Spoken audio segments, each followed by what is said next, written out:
ஆத்ம வணக்கம். அன்பே சிவ மனமே குரு. வணக்கம் சாமி. வணக்கம்மா. யானைக்கு அரிசல் பண்ணுறாங்க, அது என்ன புரியும் சாமி?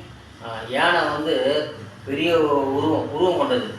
யானை வந்து காட்டில் வசிக்கிறது. அது வந்து உருவம் வந்து ஒரு வெயிட்டே வந்து ஒரு டன் கணக்கில் இருக்கும் வெயிட்டு.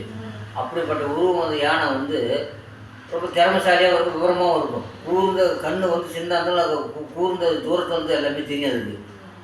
அந்த அளவுக்கு ஒரு கூர்மையான கண். காது எப்பயும் அடிச்சுட்டே இருக்கும்.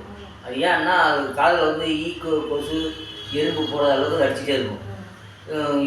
அது வந்து ரொம்ப தூரம் இருந்து யாரும் வரான்னு சொல்லிட்டு அதுக்கு தெரியும். அதுக்கு எதிரி யாராக வந்தாலும் யாராவது வந்தாலும் அது என்ன செய்யும், அது தாக்க பார்க்கும். அப்படிப்பட்ட திறமைசாலியான ஒரு யானை ஒரு நேரத்தில் வந்து அது தன்னை அதாவது எப்படின்னா அதோட திறமையை இழந்துட்டு அது வந்து ஒரு தடவையே அதுக்கு ஒரு காதில் சின்ன ஒரு எறும்பு இருந்தாலும் அதனுடைய உயிருக்கு ஆபத்தான சூழலை அது கத்த ஆரம்பிச்சிடும். அப்போ அது வந்து ஒரு பிரச்சனை உருவாகுது. அதே போல் மனிதனுக்கு அப்படி தான்.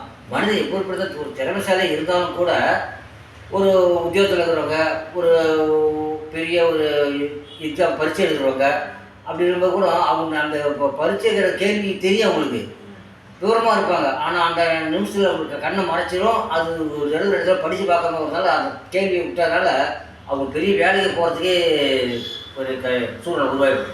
தெரிஞ்சுக்கறி விட்டுமேன்னு சொல்லிட்டு அவங்க வந்து இரவு பகல் யோசிச்சுட்டே ரொம்ப சாப்பிட பட்டினியாக இருந்து ரொம்ப அதிலே அவங்க ரெஸ்ட் ஆகிடுவாங்க.